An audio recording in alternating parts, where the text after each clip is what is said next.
pass that on to my children. We both love to read. We did have that in common.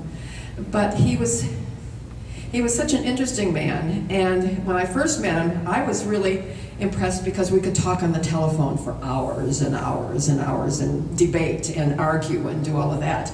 And so that was something that my children are good at too, and so he inherited that from Ves, and that was fun. And we did have some good meals together, and we did have some good times together, and I've heard some wonderful stories that I could relate. If I were there, I could understand exactly what everybody was going through, and I really am happy that I had the 15 years with him first.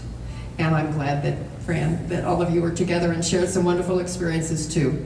And he was an interesting person, a very intelligent person, and I think that's where you all get this, Mike and Patty. He had a great dad.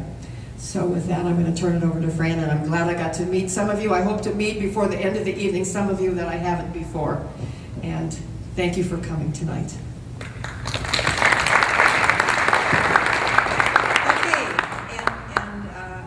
I'm just going to say a couple of words too about, Ves was a very challenging person to live with, and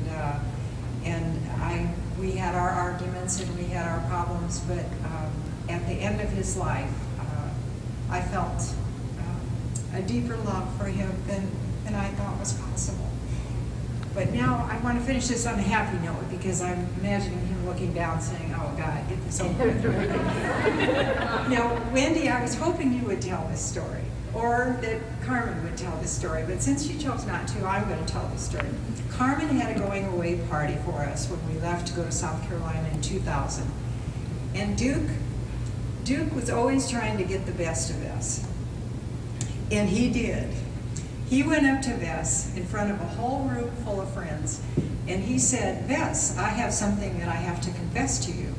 And Ves said, well, what? And he said, well, this is something it's been bothering me a long time, and I really feel like I need to tell you this. And Ves said, well, what is it? And he said, well, when we were in college years ago, and Ves said, yeah. And he said, well, I had the hots for you. And Ves was as homophobic as any person in the world. He almost dropped his teeth. He turned green in front of all of us, and he stomped out of the room and said, you are sick.